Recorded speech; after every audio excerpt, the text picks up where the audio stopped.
पराठों के लिए मशहूर है मुरथल के ढाबों पर विदेशी कॉलगर्लस का तड़का। जब आप दिल्ली से करनाल जाने वाले जीटी हाईवे पर जाएंगे तो सोनीपत के नज़दीक मुरथल में हाईवे के किनारे जगमगाते व सजे हुए अनेक ढाबे दिखाई देंगे। रात में तो इन ढाबों की रौनक देखने लायक होती है। इन ढाबों के पराठों का स्वाद भारत भर में मशहूर है। तभी तो रात में इन ढाबों की पार्किंग में सैकड़ों गाड़ियां खड़ी रहती हैं। दूर दूर से लोग मुरथल के पराठों का स्वाद लेने आते हैं। एक तरह से इन ढाबों की वजह से मुरथल की भारत भर में पहचान बनी हुई है। इन्हें भले ही ढाबा कहते हैं, लेकिन ये किसी आधुनिक होटल से कम नहीं है। लेकिन पैसे कमाने के लालच में कुछ लोगों ने ढाबों की परिभाषा ही बदल दी है। इन ढाबों पर ग्राहकों को मौजमस्ती कराने के लिए कालगर्ल भी बुलाई जाने लगी हैं, जिससे ग्राहकों के खाने के देशी और विदेशी देह का सुख भी मिल सके। अनैतिक देह व्यापार का धंधा भी खूब फल फूल रहा था। 7 जुलाई 2021 की रात के तकरीबन 8 बजे का वक्त था, जब ढाबे रंग बिरंगी रोशनी से नहाए हुए थे। ढाबों के बाहर वाहनों की कतारें लगी थीं। तभी एक कार एक ढाबे के बाहर आकर रुकी। उसमें से 2 लोग उतरे। पहले उन्होंने अपनी खोजी नज़रों से ढाबे का मुआयना किया और फिर आराम से टहलते हुए सीधे काउंटर पर पहुंचे। काउंटर पर मौजूद मैनेजर ने एक नज़र उन पर डालते हुए पूछा, कहिए सर, क्या सेवा कर सकता हूँ आपकी? हमें स्पेशल पराठे चाहिए। उसने कुर्सियों की तरफ इशारा करते हुए कहा। प्लीज़ आप बैठकर मेन्यू देखकर ऑर्डर कीजिए, अभी भिजवाता हूँ। मैनेजर बोला, हमें खाने के नहीं, इस्तेमाल करने वाले पराठे चाहिए।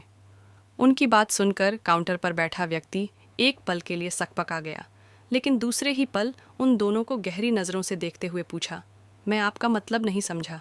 हमने ऐसी तो कोई बात की नहीं जो आप समझ न सको। आपके एक पुराने ग्राहक ने ही हमें यह जगह बताई थी। इस भरोसे पर आज मनोरंजन के इरादे से यहाँ चले आए। आगंतुक ने राजदाराना अंदाज में कहा। तभी मैनेजर मुस्कुराते हुए बोला, ओह समझ गया, ये बात है तो आपको पहले बताना चाहिए था। दरअसल बात यह है सर कि पुलिस का भी चक्कर रहता है, इसलिए अनजान लोगों के साथ संभल कर बात करनी पड़ती है हमें। वैसे आपको किस तरह का पराठा चाहिए? हमें एकदम बढ़िया चाहिए जो दिल खुश हो जाए। एक व्यक्ति बोला, ये मैंने इसलिए पूछा कि हमारे पास देशी विदेशी दोनों तरह के हैं। अब मर्जी आपकी है, आप जो भी पसंद करें। सर्विस में भी आपको कोई शिकायत नहीं मिलेगी। हमारे कई रेगुलर कस्टमर हैं जो हमारी शानदार सर्विस से हमेशा खुश रहते हैं। ऐसा करता हूँ, मैं आपको फ़ोटो दिखा देता हूँ, आप पसंद कर लीजिए। कहने के साथ ही उसने अपना मोबाइल उनके सामने कर दिया और एक एक करके फ़ोटो दिखाने लगा। उसके पास कई सुंदर लड़कियों के अदाओं के साथ खींचे फोटोग्राफ थे। इनमें विदेशी लड़कियां भी शामिल थीं।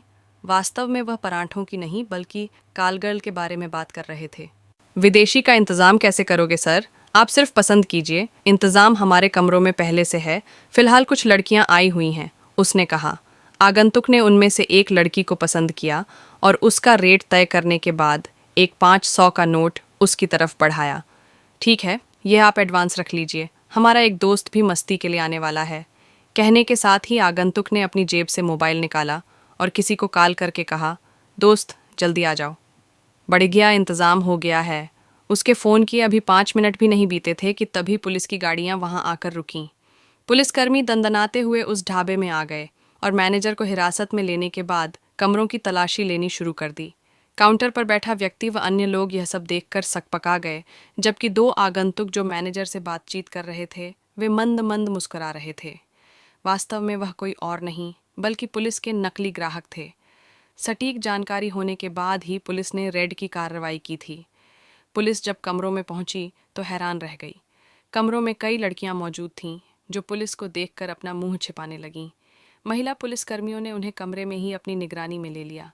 सभी लड़कियां हाथ जोड़कर गिड़गिड़ाने लगीं, हमें छोड़ दीजिए प्लीज़, वरना हमारी बहुत बदनामी होगी। क्यों ये सब ख्याल तुम लोगों को पहले नहीं आया? महिला पुलिसकर्मी ने कहा, गलती हो गई, अब कभी नहीं आएंगे। कई लड़कियां गिड़गिड़ाते हुए बोलीं, लेकिन पुलिसकर्मियों ने उनकी गुहार को नज़रअंदाज कर दिया। एक पुलिस अधिकारी ने अधीनस्थों को निर्देश दिया, तुम लोग इनको यहीं रखो, कोई भी यहाँ से जाने न पाए, हम बाकी जगह को चेक करते हैं। इसके बाद पुलिस ने अन्य 2 ढाबों पर भी रेड की। दरअसल यह हरियाणा के मुख्यमंत्री मनोहर लाल खट्टर की उड़नदस्ता टीम थी, जिसका नेतृत्व डीएसपी अजीत सिंह कर रहे थे। टीम में सोनीपत की एसडीएम शशि वसुंधरा को भी शामिल किया गया था। स्पेशल टीम को सूचना मिल रही थी कि मुरथल के कुछ ढाबों पर देह व्यापार, जुए सट्टे व नशे का धंधा जोरों पर चल रहा है।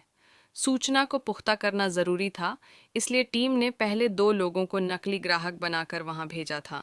जब उनकी बातचीत में सब कुछ साफ हो गया तो उनका इशारा मिलने पर कार्रवाई की पुलिस टीम ने वहां स्थित हैप्पी ढाबा, राजा ढाबा व होटल वेस्ट ढाबों पर रेड की। इस कार्रवाई में 12 लड़कियों व 5 युवकों को देह व्यापार में, जबकि 9 लोगों को जुए के आरोप में गिरफ्तार किया। वे महफिल सजाकर जुआ खेल रहे थे। वे सभी अच्छे परिवारों से थे, इसलिए उन्होंने पुलिस पर रौब गालिब करने की कोशिश भी की, लेकिन पुलिस उनके प्रभाव में नहीं आई। 9 जुआरियों से पुलिस ने 1,63,000 रुपये भी बरामद किए। जिस्म फरोशी के आरोप में गिरफ्तार लोगों में 3 विदेशी लड़कियां भी शामिल थीं।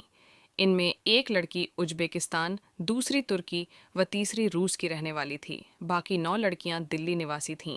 गिरफ्तार किए गए युवक सोनीपत, दिल्ली व उत्तर प्रदेश के थे। पुलिस ने सभी लोगों के मोबाइल और नकदी अपने कब्जे में ले ली। पुलिस की इस कार्रवाई से ढाबों पर भगदड़ मच गई। पुलिस ने सभी आरोपियों को कस्टडी में लेकर पुलिस वैन में बैठाया और उन्हें लेकर मुरथल थाने पहुंची। वहां आरोपियों से पूछताछ की तो ढाबों पर चलने वाले अनैतिक धंधे की ऐसी परतें खुलीं जिस पर हर कोई सोचने पर मजबूत हो जाए। क्योंकि ढाबों पर यह सब होता होगा, ऐसा शायद ही किसी ने सोचा हो। ढाबों पर अमूमन लोग खाना खाने के लिए ही आते हैं, क्योंकि ढाबे इसी काम के लिए बने होते हैं। लेकिन मुरथल के ढाबों की बात अलग है। उन्होंने जीटी करनाल हाईवे किनारे बने ढाबों की छवि को नया रूप दिया। नाम भले ही ढाबा रखा गया, लेकिन उन्हें आधुनिक होटल का रूप दिया गया। होटल की तरह ढाबों में रूम तक बनाए गए थे। ग्राहकों को खाने के साथ साथ रुकने की सुविधा भी दी जाने लगी। ढाबों की ख्याति का अंदाज़ा इसी बात से लगाया जा सकता है कि दिल्ली एनसीआर सहित दूर दूर से लोग यहाँ पराठों का स्वाद लेने आते हैं। मुरथल के ढाबों के ज़्यादातर मालिक खुद हैं, लेकिन कुछ ऐसे भी हैं जिन्होंने ढाबे बनाने के बाद वह दूसरे लोगों को किराए पर दे दिए। यानी ढाबे के चलने न चलने से उनका कोई मतलब नहीं होता। उन्हें तो बस महीने में किराए की रकम चाहिए होती है।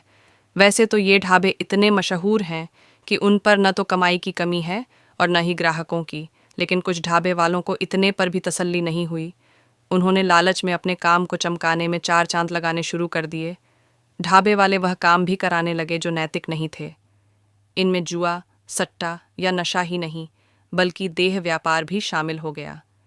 ऐसे लोगों ने यह भी नहीं सोचा कि ढाबों की छवि पर इसका क्या प्रभाव पड़ेगा। ऐसे ढाबों पर देह व्यापार का धंधा संगठित तरीके से चलाया जाने लगा। ढाबे वालों से ऐसी लड़कियों के संपर्क हो गए जो पैसे कमाने के लिए कुछ भी करने को तैयार रहती थीं। वहां पर ऐसी लड़कियों को सप्ताह 10 दिन के हिसाब से एक मुश्त रकम देकर बुलाया जाता था। उनकी बुकिंग का काम ढाबा संचालक व उनसे जुड़े दलाल करते थे। ग्राहकों से वह खुद तयशुदा रकम लेते थे, जिसमें काल गर्ल का हिस्सा नहीं होता था। एक मुश्त रकम लेने के बाद काल गर्ल को उस व्यक्ति के इशारों पर काम करना होता था जो उन्हें लाता था। लड़कियों के ठहरने व खाने का खर्च भी उन्हें ही उठाना होता था। कहते हैं कि गलत काम गुपचुप तेजी से चलता है। ढाबों का देह व्यापार भी कुछ इस तरह चला कि लड़कियां वहां शिफ्टों में काम करती थीं। इनमें दिल्ली और उसके आसपास के शहरों के अलावा पश्चिम बंगाल व कोलकाता की लड़कियां भी शामिल होती थीं। जो विदेशी लड़कियां पकड़ी गईं, वैसे तो वे टूरिस्ट वीज़ा पर भारत आई थीं, लेकिन देह व्यापार में भी जुट गई थीं। उनके संपर्क कई ऐसे दलालों से थे जो उनके लिए ग्राहक ढूंढते थे। तयशुदा कमीशन लेकर दलाल उन्हें ग्राहकों को परोसते थे। देह के धंधे में लिप्त ढाबे वाले ऑन डिमांड विदेशी लड़कियां बुलाते थे। विदेशी लड़कियों को इतनी कमाई होती थी कि वह ऐसी जगहों पर आने जाने के लिए अपने साथ पेमेंट पर गाइड भी रखती थीं। गाइड भी उनके लिए ग्राहक ढूंढने में मदद करते थे। अमूमन कोई भी व्यक्ति सोचता है कि ढाबे तो सिर्फ खाने के लिए होते हैं, इसलिए किसी को शक नहीं होता था कि वहां के कमरों के अंदर क्या कुछ चलता है। इस बात का भी ढाबे वाले जमकर फायदा उठा रहे थे। उन्हें लगता था कि जल्दी से उन पर कोई शक भी नहीं करेगा। ढाबों पर देह व्यापार के लिए नए ग्राहकों को जोड़ने का काम भी उन्हें ऑफर देकर चलता था। ऐसे लोगों को बताया जाता था कि उनके यहाँ खाने के साथ शबाब का भी इंतजाम है। जो लोग इच्छुक होते थे उन्हें लड़कियां परोस दी जाती थीं। इसी तरह चेन बनती रही। देह व्यापार के लिए व्हाट्सएप का भी इस्तेमाल किया जाता था। पुलिस से बचने के लिए नेटवर्क से जुड़े लोग व्हाट्सएप के जरिए ही बातें किया करते थे और उसी से फोटो भेजकर लड़कियां पसंद कराई जाती थीं। कई बार लड़कियों को ऑन डिमांड बुलाया जाता था। विदेशी लड़कियां ज्यादातर ऑन डिमांड आती थीं। जैसे ही उन्हें फोन किया जाता था, वे टैक्सी से कुछ देर में वहां पहुंच जाती थीं। पुलिस ने पकड़े गए आरोपियों के खिलाफ मुकदमा दर्ज करके अगले दिन अदालत में पेश किया। जुए के आरोप में पकड़े गए 9 लोगों व स्थानीय लड़कियों को तो जमानत मिल गई, जबकि तीनों विदेशी लड़कियों को 14 दिनों की न्यायिक हिरासत में भेज दिया गया। हैरानी की बात यह थी, ढाबों से मुरथल थाने की दूरी करीब 1 किलोमीटर थी। ऐसे में पुलिस की नाक के नीचे ही देह का धंधा आबाद था। मामला खुलने पर स्थानीय पुलिस की भूमिका सवालों के घेरे में आ गई। भला यह कैसे संभव था कि ढाबों पर जुआ सट्टा व देह व्यापार होता हो और पुलिस को पता तक न हो? लापरवाही सामने आने पर सोनीपत के एसपी जश्नदीप सिंह रंधावा ने इसे बेहद गंभीरता से लिया और थाना प्रभारी अरुण कुमार को तुरंत लाइन हाजिर करते हुए उनके विरुद्ध विभागीय जांच के आदेश दे दिए। सुखवीर सिंह को मुरथल थाने का नया प्रभारी बनाया गया।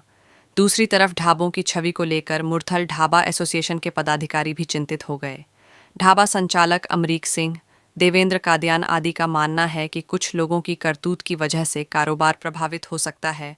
इसलिए एसोसिएशन ने बैठक करके तय किया कि उनके द्वारा निगरानी करके गलत काम करने वालों को बेनकाब किया जाएगा। ऐसे लोग वहां ढाबा संचालन नहीं कर सकेंगे।